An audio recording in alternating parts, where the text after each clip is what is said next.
ऐकलेलं आहे. अशा बऱ्याच काही गोष्टी आहे आपण त्या ऐकलेल्या आहेत. मात्र शांतिगिरी बाबांना जगद्गुरू जनार्दन बाबांनी दृष्टी नव्हे तर दिव्य दृष्टी दिली, हे तुम्ही आम्ही प्रत्यक्षात बघतोय, बघितलं नाही बघतोय. त्याचप्रमाणे बघा, गेले काही दिवसापूर्वी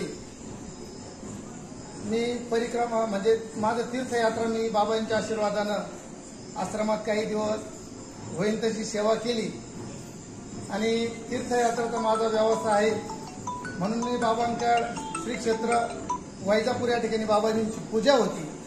त्या ठिकाणी सांगितलं की बाबाजी मला नर्मदा परिक्रमाला जायचंय. बाबाजींनी त्या ठिकाणी मोडा घातला मला, तुम्ही आता जाऊ नका म्हणे, आम्ही तुम्हाला मुहूर्त देतो म्हणे आणि तुम्ही कुबेर भंडारला या म्हणते स्टॅच्यू ऑफ युनिटीला. आम्ही तिथं गेलो. मी नवीनच मोटरसायकल घेतलेली होती. ती तारीख टळली. आमचा पुतण्या सिरसगावला शाळेत होता 10वीला आणि तो मोटरसायकलवर शाळेत पेपरसाठी गेला. येताना त्यांनी रेस लावली.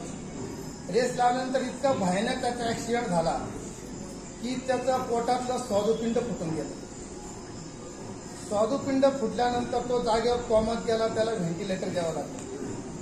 व्हेंटिलेटर दिल्यानंतर ज्या मुलाला दवाखान्यात नेलं ज्यांच्या गाडीमध्ये, ते सुद्धा इथे उपस्थित आहे की त्याच्या तोंडातून रक्त येत होतं.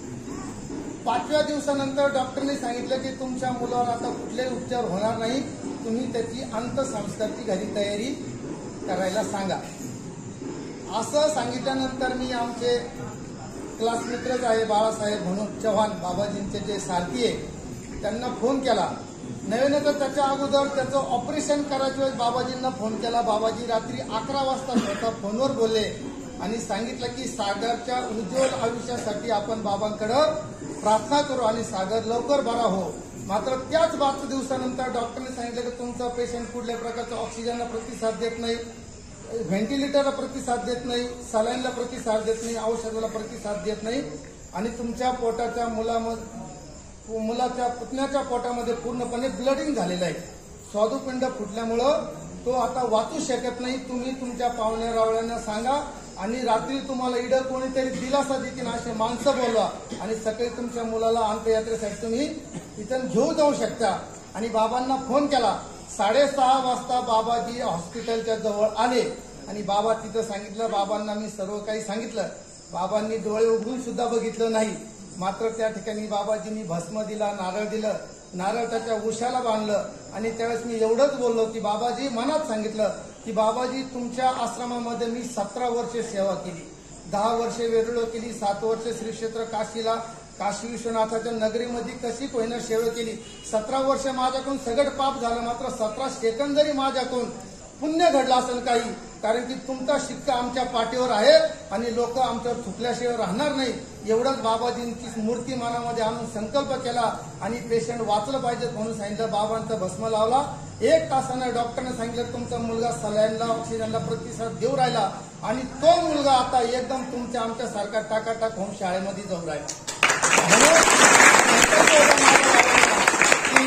माझ्याकडून होईल तेव्हा मी अमुष्याच्या पर्व कालावर श्री क्षेत्र वेरूळ या ठिकाणी गुरुकुलसाठी विद्यार्थ्यांसाठी पंगत येईल म्हणून आता येत्या अमुष्याला या ठिकाणी बघा त्या मुलाच्या नावानं आम्ही या ठिकाणी जी असन ती बाबाजी जो आदेश देतील जशी असन तशी पंगत या ठिकाणी आम्ही त्या ठिकाणी त्या मुलांच्या नावानं देणार आहोत. म्हणून अशी बाबाजींची महान शक्ती आहे. बाबाच्या विभूतीमध्ये बाबाजी काय करू शकत नाही, कारण की तुम्हाला सांगतो बाबाजींनी जर ठरलं असतं वरचा देव खाली आणि खालचा देव करू शकत होते. बाबाजींनी मोठमोठे बिल्डर भक्त करून घेतले असते. बाबाजींनी 51-50 लाख रुपये देणगी देणारे सुद्धा भक्त केले असते. मात्र तुमचा आमचा भक्तांचा बाबांना उद्धार करायचा होता, कारण की शास्त्र काय सांगतं, भगवंताच्या भजनामध्ये जर टाळी वाजवली तर हात पवित्र होत्या, भगवंताचं भजन जर मुखाने केलं तर मुख पवित्र होतं, भगवंताच्या कार्यामध्ये जर आपण पायी चालत दिंडीमध्ये गेलो तर पाय पवित्र होतं. तसं भगवंताच्या कार्यामध्ये जर आपण धन दान दिलं तर आपलं धन पवित्र होतं. कारण की बाबाजी सांगायचे की ज्याच्यापाशी धन असेल त्यांना धन देऊन पवित्र करा आणि ज्याच्यापाशी धन नाही त्यांनी श्रमदान करून आपलं शरीर आपलं जीवन पवित्र करा. म्हणून परमपूज्य बाबाजी तुमच्या आमच्या सर्व गरीब गोरगरीब भक्तांकडून 1-1 रुपये जमा करून हे संपूर्ण आश्रम बघा परमपूज्य बाबाजी चालवत आहे.